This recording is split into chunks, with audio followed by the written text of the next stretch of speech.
আসসালামু আলাইকুম dear student, আশা করি সবাই ভালো আছো। তো আজকে হচ্ছে আমরা আমাদের উচ্চতর গণিত বইয়ের অধ্যায় 2 অর্থাৎ বীজগাণিতিক রাশির আমরা 11 ঘ নাম্বার কোশ্চেন সমাধান করব। তোমরা জানো আমি কিন্তু তোমাদের জন্য আমাদের জেনারেল ম্যাথ এবং হায়ার ম্যাথ প্রত্যেকটা দুইটা বইয়েরই কিন্তু আমরা প্রত্যেকটা অনুশীলনীর প্রত্যেকটা ম্যাথ কিন্তু আমরা তোমাদেরকে ধারাবাহিক ক্লাসের মাধ্যমে কিন্তু আমি শেষ করে দিচ্ছি এবং তোমাদের ফুল গাইডলাইন আমি তোমাদেরকে দেব যে তোমরা কিভাবে ম্যাথ এবং হায়ার ম্যাথে তোমরা 100-এ 100 পাইতে পারো। তো তোমরা আমাদের প্লেলিস্টে গিয়ে আমাদের প্রত্যেকটা অধ্যায়ের প্রতিটি ম্যাথগুলো তোমরা কিন্তু দেখে তোমরা কিন্তু নিজেদেরকে তোমরা হচ্ছে ম্যাথের জন্য ফুললি প্রিপেয়ার করতে পারো। ঠিক আছে, তাহলে দেখো আমরা আজকে প্রবলেমটা খুব সহজে সমাধান করে ফেলি। তাহলে দেখো আমাদের এখানে যেটা বলছে যে আংশিক ভগ্নাংশে প্রকাশ করো ঘ নাম্বার। তো দেখো আমি প্রথম যে ক্লাসটা নিয়েছিলাম তোমাদেরকে 1 নাম্বার 2 নাম্বার প্রবলেম যে যখন সমাধান করছি তোমাদের কিন্তু আমি দেখাইছিলাম যে টোটাল আমাদের 5টা টাইপের ম্যাথ আছে আমাদের আংশিক ভগ্নাংশে। তার মধ্যে আমাদের বইয়ে আছে তোমার 3 টাইপের। বইয়ে কয় টাইপের আছে? 3 টাইপের, অনুশীলনীতে আছে 3 টাইপের, আরও 2টা টাইপ আমাদের করে নিতে হবে এক্সট্রাভাবে, আমি করাবো তোমাদেরকে। তাহলে দেখো আজকের আমাদের যে 11 ঘ নাম্বার যে কোশ্চেনটা আমি যে টাইপগুলো লিখছিলাম তুমি প্রথম ক্লাসটা একটু দেখবা, প্রথম এবং দ্বিতীয় ক্লাসে ওইখানে কিন্তু সবগুলো টাইপ কিন্তু উল্লেখ করা ছিল যে কোন টাইপের হলে কেমন কোনটা কি করা লাগবে। তো আজকের যে ম্যাথটা সেটা হচ্ছে আমাদের সেখানকার 4 নাম্বার টাইপ। দেখো 4 নাম্বার টাইপে কি ছিল যে হরের দ্বিঘাত উৎপাদক থাকবে এবং রিপিট হয় না। অর্থাৎ দেখো যে এটার ছিল যে হরে x-1 x² + 1, অর্থাৎ আমাদের দেখো হরে এটার মধ্যে দ্বিঘাত আছে, x এর উপরে পাওয়ার কিন্তু 2, তাই না? আমরা জানি পাওয়ার যেটা সেটা কিন্তু ঘাত, অর্থাৎ এখানে দুইটা উৎপাদক ছিল, একটা x-1 আর একটা x² + 1। তো এই উৎপাদকের দেখো আমাদের চলকের ঘাত কিন্তু 2, ঠিক না? হ্যাঁ, এবং রিপিট হয় নাই। দেখো আমাদের এখানে দুইটা উৎপাদক ছিল, কোনোটাই কিন্তু রিপিট হয় নাই। তাহলে এরকম যদি হয় তাহলে আমরা কি করব, এই প্রথম উৎপাদকের জন্য আমরা লিখব a ভাগ হচ্ছে এই প্রথম উৎপাদকটা প্লাস তারপরে bx + c দিয়ে আমাদের যে উৎপাদকটার তোমার যে হয়েছিল দ্বিঘাত ছিল সেটা আমরা নিচে লিখে দেব। ওকে, তাহলে দেখো সেমভাবে আমাদের কিন্তু যে কোশ্চেনটা ঘ নাম্বার এটাও তো কিন্তু এটার মতনই একটা জিনিস। তো এখানে আমরা দেখতে পাচ্ছি দুইটা উৎপাদক আছে, একটা হলো x+1 আর একটা x² + 4। তাহলে দেখো এই দুইটা উৎপাদকের মধ্যে এই উৎপাদকের x এর পাওয়ার 2 আছে, অর্থাৎ ঘাত 2, এবং কোনোটা রিপিট হয় নাই। তাহলে এটা কি 4 নাম্বার টাইপের মধ্যে পড়বে না? হ্যাঁ, অবভিয়াসলি 4 নাম্বার টাইপের মধ্যে পড়বে। আর তোমরা জানো এই ম্যাথগুলো কিন্তু প্রত্যেকটাই একইভাবে একই স্ট্র্যাটেজি ফলো করা লাগে, তাই না? খুব ইজি। তাহলে দেখো আমরা কি করব, লিখব প্রথমে আমরা ধরি যে এটা লিখবো যে x² - 4x - 7 ভাগ হচ্ছে তোমার x+1, এখানে x² + 4। তারপর আমরা কি দেবো, এখানে অভেদ চিহ্ন দেব। এরপর আমরা কি লিখবো, এই যে জিনিসটা জাস্ট লিখে ফেলবো যে প্রথমে আমাদের এ হবে, এ দিয়ে আমাদের প্রথম উৎপাদকটা লিখতে হবে। আমাদের প্রথম উৎপাদক কি ছিল? x+1। তারপরে আমাদের লিখতে হবে bx + c, আর এখানে লিখতে হবে আমাদের দ্বিতীয় উৎপাদকটা যে x² + 4। দেখো এই জিনিসটা কিন্তু আমাদের প্রত্যেকটা ম্যাথেই করা লাগে, একদম সেম স্ট্র্যাটেজি ফলো করতে হবে। তাহলে এটাকে আমরা 1 নম্বর সমীকরণ দিয়ে দিলাম। এখন আমাদের কাজ হচ্ছে এই যে আমাদের যেটা পাইলাম এটার উভয় পাশে আমাদের এই যে হরে যেটা ছিল এটা দ্বারা তোমার উভয় পাশে গুণ করে দিতে হবে, তোমরা জানো, তাই না? জাস্ট আমরা এটা দ্বারা উভয় পাশে গুণ করব। তাহলে দেখো আমাদের এখন এখানে কি হবে, যে আমরা এখানে লিখবো যে উভয় পাশে আমরা এখানে লিখবো যে 1 নং এর উভয় পাশে তোমার হচ্ছে এই যে x+1 এবং হচ্ছে x² + 1 গুণ করি। তাহলে আমরা জাস্ট দুই পাশেই আমরা এটা গুণ করে ফেলবো। তাহলে দেখো আমরা যদি এই পাশে এই উপরে যদি আমরা এটা গুণ করি তাহলে কিন্তু এটার সাথে এটা কিন্তু কাটা চলে যাবে, তাই না? আমরা তো জানি সবাই যে উপর নিচে যদি সেম জিনিস থাকে তাহলে সেটা কিন্তু কাটা চলে যায়। তো সেমভাবে যখন আমি এটা উপরে গুণ করব তাহলে এই উপরের জিনিসটা নিচের জিনিসটা সেম, তাহলে কাটা চলে যাবে। কাটা চলে যায় কি থাকবে, যেটা থাকবে আমাদের এখানে x² তোমার -4x - 7 থাকবে, ঠিক না? হ্যাঁ, এরপর দেখো আমাদের যেটা করতে হবে, এখন তোমরা কিন্তু এটাও জানো যে আমাদের যখন এখানে x+2 থাকে আর সামনে মনে করো আমাদের 5 আছে, অর্থাৎ আমাদের এই ব্র্যাকেটের সামনে তোমার 5টা গুণ আকারে আছে, অর্থাৎ এই ব্র্যাকেটের ভিতরে যতগুলো পদ আছে সবগুলো পদকে কিন্তু এটা দ্বারা গুণ করে দিতে হয়। এই জন্য তুমি কি লিখতা, এখানে 5x + 10 কিন্তু লিখতা, ঠিক না? তো সেমভাবে দেখো আমাদের এখানে কিন্তু দুইটা পদ ছিল, আমরা যেহেতু উভয় পাশে ডান পাশে এই জিনিসটা গুণ করতেছি, অর্থাৎ এটার ব্র্যাকেটের সামনে এটা গুণ করতাম, এজন্য তোমার এটার সাথেও গুণ হবে, এটার সাথেও গুণ হবে। বুঝতে পারছি সবাই যে এই জিনিসটা এই উপরে গুণ হবে, আবার এই জিনিসটা এটার সাথে গুণ হবে। তাহলে যখন তোমার এর সাথে এই জিনিসটা থাকতো তাহলে কিন্তু x+1 কাটা চলে যেত, তাই না? এটা কাটা চলে যে কি থাকতো, শুধু x² + 4 থাকতো। তাহলে আমরা এখানে লিখবো যে a তোমার হচ্ছে যে আমরা উপরে লিখবো যে a ব্র্যাকেট x² + 4 লিখবো, কারণ এটার সাথে এটা কাটা চলে গেছে। ঠিক আছে, ওকে। তারপরে দেখো প্লাস দিয়ে আমাদের কিন্তু আবার এই উপরে কিন্তু এটা গুণ করতেছি। তাহলে এটা যদি গুণ করি, দেখো x² + 4 আর নিচে চলে x² + 4, তার মানে এটার সাথে এটা কাটা চলে যাবে। তাহলে থাকবে কি x+1, তাহলে এখানে আমাদের bx + c আর এখানে থাকবে x+1। বলো তো এই লাইনটা কে বুঝি নাই আমরা? যে বুঝো নাই একটু কমেন্ট করে জানাও তো। এটা তো না বোঝার কিছুই নাই, জাস্ট আমরা উভয় পাশে এই জিনিসটা দ্বারা গুণ করলাম। তো দেখছিলাম যে এই পাশে এই জিনিসটা ছিল, তাহলে উপর নিচে সেম জিনিস ছিল, এটার সাথে এটা কাটা চলে গেছে, তাহলে জাস্ট উপরে এটা বসে গেছে। সেমভাবে যখন এখানে আমরা এটা গুণ করলাম, তাহলে দেখো এটার সাথে এটা মিলে গেছিলো, এটা কাটা চলে গেছে, তাহলে থাকলো কি x² + 4, তাহলে এর সাথে এটা হয়ে গেছে।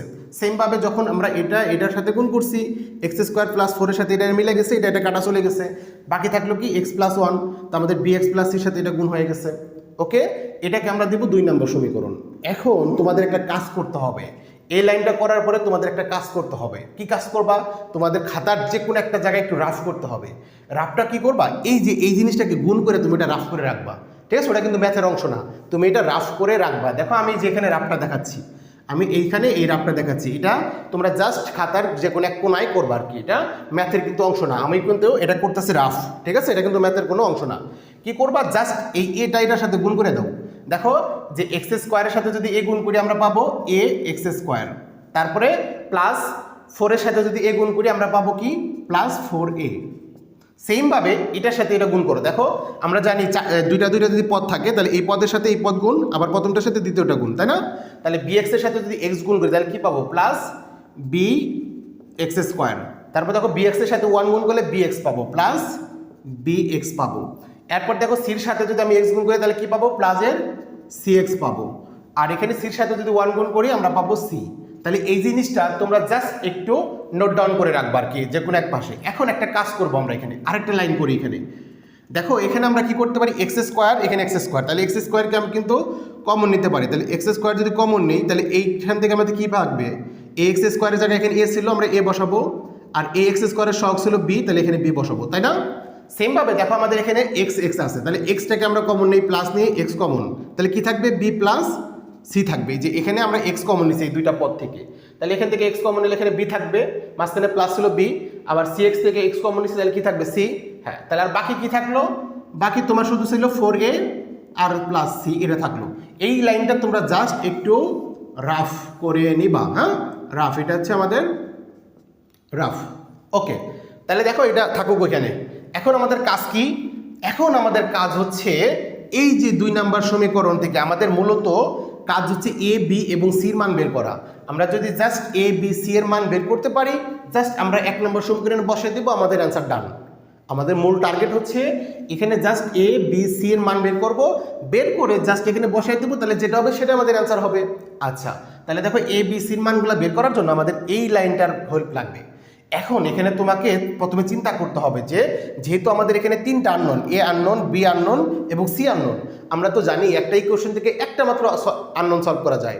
আমরা জানি কি একটা ইকুয়েশন থেকে একটা মাত্র আননোন সলভ করা যায়। এখন এজন্য তোমার এখানে 2টাকে 0 বানাইতে হবে। এখন তুমি দেখবা, জাস্ট একটু ইমাজিন করো, একটু চিন্তা করো, এখানে একটু চিন্তা করো যে x এর কোন মান বসালে আমাদের 2টা শূন্য হয়ে যাবে। অর্থাৎ ab অথবা bc অথবা ca যে কোনো 2টা শূন্য হইতে হবে, বাকি একটা থাকতে হবে। এখন তুমি একটু চিন্তা করে বলো তো এখানে x এর কোন মান বসালে 2টা শূন্য হয়ে যায়? তাহলে একটু চিন্তা করে বলো তো আমাকে দেখি। দেখো আমি কিন্তু পেয়ে গেছি, তোমরা কে কে পাইছো তোমরা একটু কমেন্ট করে জানাও। হ্যাঁ, যে x এর কোন মান বসাইলে এখানে আমাদের যে কোনো 2টার মান শূন্য হয়ে যায়, কে কে জানো এবং কে কোন স্কুল থেকে তোমরা এই কমেন্টটা করলে একটু আমাকে জানাও কমেন্টে, আমি একটু পড়বো তোমাদের কমেন্ট। তাহলে দেখো আমি কিন্তু অলরেডি পেয়ে গেছি যে এখানে যদি আমি x এর পরিবর্তে -1 বসাই তাহলে কিন্তু এইটা কিন্তু শূন্য হয়ে যাবে, আর এটা যদি শূন্য হয়ে যায় তাহলে এটার সাথে গুণ করলে কিন্তু পুরাটাই শূন্য হয়ে যাবে। তার মানে বিও শূন্য হয়ে যাবে, সিও শূন্য হয়ে যাবে। তার মানে আমাদের কি এখানে শুধু এ থাকবে, আর একটা ইকুয়েশন থেকে তো এর মান বের করা যাবেই, তাই না? একটা ইকুয়েশন থেকে একটা মান তো বের করা কোনো ব্যাপার না। ওকে, তার মানে আমরা বুঝতে পারছি যে এখানে এক্স এর মান যদি আমরা -1 বসাই তাহলে বি আর সি শূন্য হয়ে যাবে, তাহলে এর মান তখন পেয়ে যাবো আমরা। হ্যাঁ, তাহলে আমরা লিখবো যে এখানে আরেকটা কথা লিখে দিবা এখানে, এরপরে লিখবা যে যা এক্স এর সকল মানের জন্য সত্য, সকল মানের জন্য সত্য, অর্থাৎ এক্স এর যে কোনো মানের জন্য এটা বাম পাশ ডান পাশ মানে সমান হবে। অর্থাৎ আমরা এখানে পাইলাম কি যে 2 নং সমীকরণে 2 নং এ তোমার এক্স ইকুয়াল টু -1 বসে পাই। তাহলে জাস্ট আমরা 1 নং সমীকরণে কী করবো, এক্স এর জায়গায় -1 বসাবো। তাহলে দেখো এখানে আমাদের এক্স স্কোয়ার ছিল, আমরা -1 দিলাম, তার উপরে স্কোয়ার -4 ইন্টু এক্সের পরিবর্তে -1 -7। তারপর দেখো ডান পাশে আমাদের কী দিব, যে আমাদের এ, তারপরে তোমার হচ্ছে এখানে সমান চিহ্ন দিতে হবে, এখানে আমরা সমান চিহ্ন দিব। আর এখানে এক্সের পরিবর্তে আমরা বসাবো হচ্ছে -1 তারপরে স্কোয়ার +4, এরকম ব্যাপারটা, তাই না? হ্যাঁ, তারপরে দেখো এটার মান তো আমরা জানি যে এখানে এক্স এর মান যদি তুমি -1 বসাও তাহলে কিন্তু পুরোটা শূন্য হয়ে যাবে, তাহলে সেটা লেখার প্রয়োজন নেই, জাস্ট শূন্য বসাই দাও। ওকে, তাহলে দেখো আমরা বাম পাশে কি পাইলাম, -1 এর উপর স্কোয়ার করলে তুমি জানো +1 হবে, আর এখানে -4 -1 গুণ করলে +4 হবে, আর -7 হবে, সমান সমান। দেখো এখানে -1 এর উপর স্কোয়ার করলে +1, তার সাথে 4 যোগ করলে 5 এর সাথে গুণ করলে তুমি জানো 5a হবে।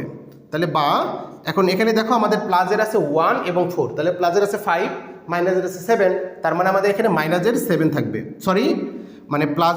আমি আরেক লাইন বাড়াই, +5 আর -7 = 5a। তাহলে দেখো এখন আমাদের এখানে তুমি যদি 5 থেকে -7 বিয়োগ করো তাহলে আমাদের -2 থাকবে, তাহলে -2 = 5a। তাহলে বা আমরা a = কি লিখতে পারবো বলো তো, যেহেতু আমরা এর মান বের করবো, এর সাথে 5 গুণ আকার ছিল, মানে 5টা ভাগ হয়ে যাবে ডান পাশে যায়, তাহলে যে -2 ভাগ হচ্ছে 5, তাহলে আমরা লিখতে পারবো সুতরাং a = -2/5। তাহলে দেখো এর মান কিন্তু আমাদের বের হয়ে গেল। আমাদের টার্গেট হচ্ছে এ, বি এবং সির মান বের করা, তার মধ্যে একটা কিন্তু বের হয়ে গেছে।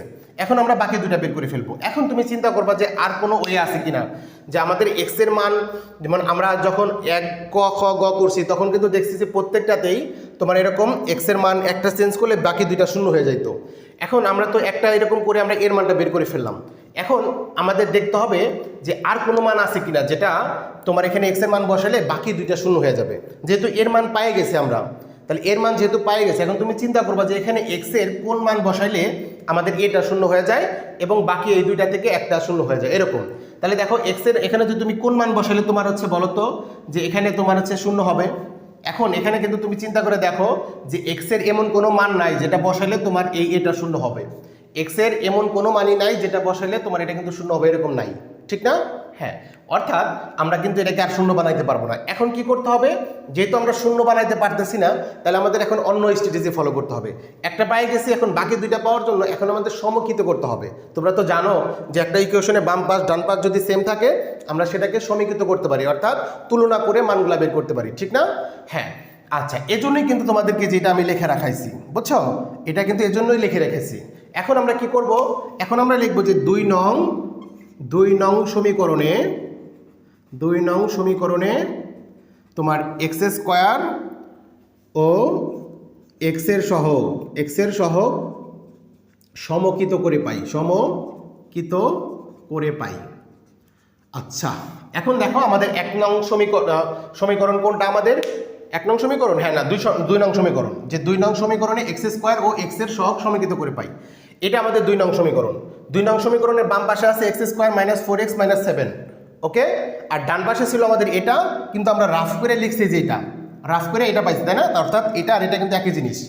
এখন দেখো আমাদের এই যে এক্স স্কোয়ারের সহগ বাম পাশে কি আছে আর ডান পাশে কি আছে, আমাদের এখানে এক্স স্কোয়ারের সহগ কি বলতো, এক্স স্কোয়ারের সাথে যেটা থাকে সেটা তো এক্স স্কোয়ারের সহগ, তো এক্স স্কোয়ারের সহগ আছে a + b, তার মানে আমরা লিখতে পারবো a + b = দেখো আমাদের বাম পাশে এক্স স্কোয়ারের সহগ কত ছিল বলো তো, এখানে এক্স স্কোয়ার ছিল, সামনে তো কিছু ছিল না, কিছু না থাকলে আমরা জানি সেটা 1 হয়, অর্থাৎ এখানে 1 ছিল।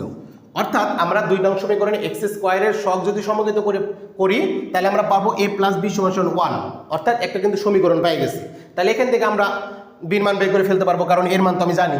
তার মানে এর মানটা এখানে আমরা বসিয়ে দেবো যে বা আমাদের -2/5 + b = 1, তাহলে বা আমরা বির মান বের করতে চাই, তাহলে এই যে -2/5 আছে সেটা ডান পাশে চলে যাবে। এখন এখানে আমাদের তো +1 ছিল, তাহলে এটা এই মাইনাসটা প্লাস হয়ে গেল 2/5 হয়ে গেল, ঠিক না? এখন এটাকে আমরা ক্যালকুলেশন করবো। দেখো আমি একটু ডান পাশে দেখাই এটা, যে আমরা জানি যে এখানে তোমার একটা মনে মনে 1 থাকে, তাহলে 1 এবং 5-এর লসাগু হচ্ছে 5, তাহলে এই 1 দ্বারা 5কে ভাগ করলে আসবে হচ্ছে 5, তার সাথে উপরে এটাকে গুণ করতে হয়, তাহলে উপরে 1 ছিল 5 হবে। আবার 5 দ্বারা 5কে ভাগ করলে হবে 1, সেই 1-এর সাথে 2 গুণ করলে আসবে 2, অর্থাৎ 7/5 হবে। তার মানে আমরা বির মান পাইলাম 7/5। তাহলে আমাদের দুইটা মান কিন্তু বের হয়ে গেছে। এখন আমাদের এক্সের সহগগুলো সমীকৃত করে পাবো। তাহলে এবং দেখো আমাদের এখানে এক্সের সহগ কী ছিল বলো তো, বি প্লাস সি। এখানে এক্সের সাথে ছিল বি প্লাস সি, তাহলে এটাই তো সহগ হবে। তাহলে B plus C equal to আমরা কী লিখতে পারবো? দেখো আমাদের এখানে যে আমাদের এক্সের সহগ কী ছিল, দেখো এক্সের সাথে ছিল -4, অর্থাৎ এক্সের সহগ হচ্ছে -4। তাহলে এখন আমরা এখানে বির মানটা বসিয়ে দিই, যেহেতু বির মান আমরা জানি যে 7/5, তাহলে এখানে আমরা বসাবো 7/5 প্লাস এর সি ইকুয়াল টু -4, তাহলে বা সি ইকুয়াল টু লিখতে পারবো -4। এই যে 7/5 যেটা প্লাস ছিল সেটা ডান পাশে যা মাইনাস হয়ে যাবে, তাহলে আমরা এখানে লিখতে পারবো -7/5। ওকে, তাহলে এখন এটাকে আমরা একটু ক্যালকুলেশন করি, তাহলে শেষ। তো আমরা তো জানি যে এটা নিচে 1 আর 5-এর লসাগু হচ্ছে 5, তাহলে নিচে হবে 5। এখন কি করবা, তুমি জাস্ট এই নিচে যে 1টা আছে সেই 1 দ্বারা এটাকে ভাগ করবা, যেটা পাবা সেটার সাথে উপরের লবটাকে গুণ করতে হবে। তাহলে 1 দ্বারা 5কে ভাগ করলে তো 5, 5-এর সাথে -4 গুণ করলে -20, তারপরে মাঝখানে মাইনাস ছিল মাইনাস দেবা। আবার 5 দ্বারা 5কে ভাগ করলে হবে তোমার 1, 1-এর সাথে 7 গুণ করলে 7 হবে। তাহলে এখানে আমাদের আসবে -27 ভাগ হচ্ছে 5। তো দেখো আমাদের এর মান, বির মান, এই যে বির মান এবং সির মান কিন্তু বের হয়ে গেল।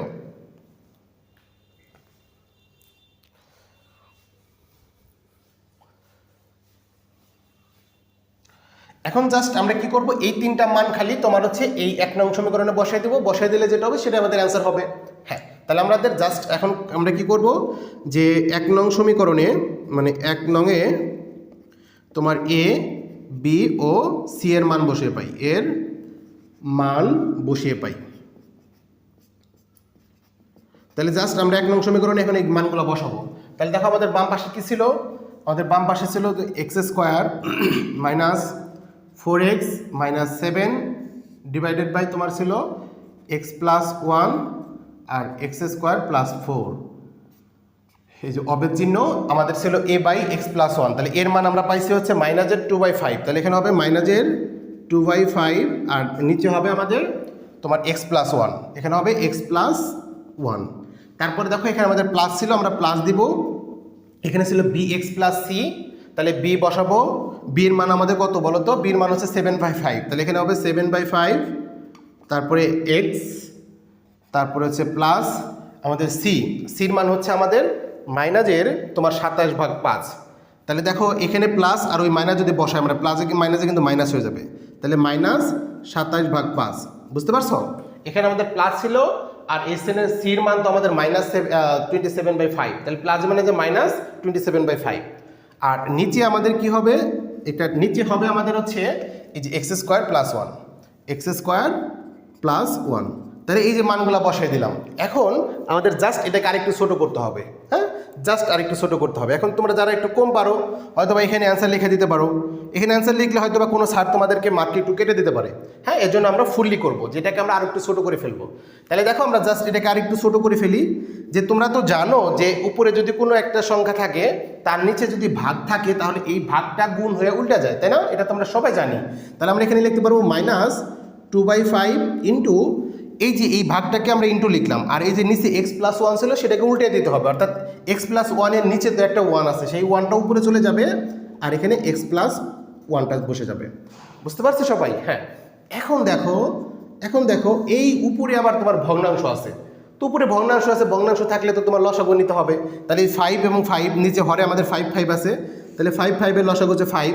আর তোমরা তো জানোই যে যদি নিচের হরগুলা যদি সেম থাকে, অর্থাৎ আমাদের শুধু খালি এই উপরের যে লব আছে এটা থেকে এটা বিয়োগ করতে হবে, অর্থাৎ উপরে আছে 7x আর এখানে আছে 27, তার মানে আমরা জাস্ট এই 7x মাইনাস 27 করবো, ঠিক না?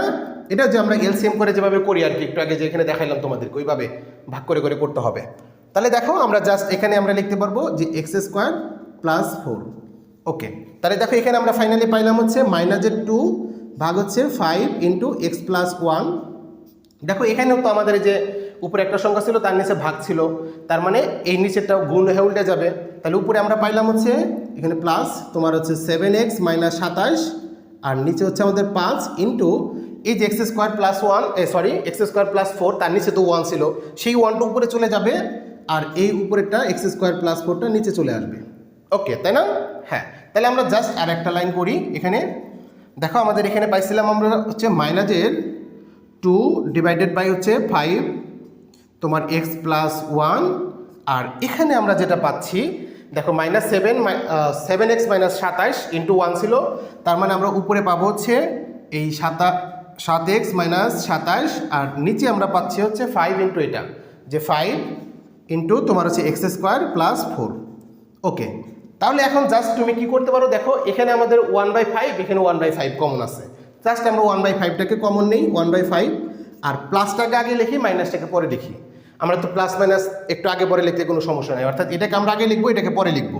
তাহলে এখানে 1/5 কমন নিছি, তাহলে বাকি থাকলো তোমার হচ্ছে 7x মাইনাস 27 ভাগ হচ্ছে এক্স স্কোয়ার প্লাস 4, আর এটা আমাদের মাইনাস ছিল, মাইনাস হবে, এখানে আমাদের 2 ভাগ হচ্ছে এখানে আমাদের এক্স প্লাস 1 হবে।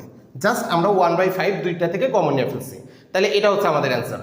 তাহলে এটাই আমাদের আংশিক ভগ্নাংশে রূপান্তর হয়ে গেল। তাহলে লিখতে পারো যে সুতরাং নির্ণয় তোমার হচ্ছে আংশিক ভগ্নাংশ, আংশিক ভগ্নাংশ, বুঝতে পারছো? নির্ণয় আংশিক ভগ্নাংশ এটা, তাহলে এটা আমরা অ্যান্সার দিয়ে দিলাম। ওকে, তাহলে দেখো আশা করি তোমরা এই প্রবলেমটা খুব ইজি ওয়েতে তোমরা সমাধান করতে পারছো। অনেকের কাছে কিন্তু এটা কিন্তু তোমাদের কাছে অনেক হার্ড লাগছে, আমি জানি, কিন্তু এখন আমার ক্লাসটা করার পরে আমি মনে করি যে তোমাদের কাছে খুবই সহজ লাগছে, এবং তোমাদের কোশ্চেনে যদি আসে এটা তুমি অবশ্যই তুমি অ্যান্সার করতে পারবা। ঠিক আছে না? কে কে অ্যান্সার করতে পারবা এবং কে কে তোমরা প্রপারলি বুঝতে পারছো একটু কমেন্ট করে জানাও, এবং তোমাদের বন্ধুদের সাথে আমাদের ক্লাসগুলো একটু শেয়ার করে দাও। সবাই সুস্থ থাকো, ভালো থাকো, আসসালামু আলাইকুম।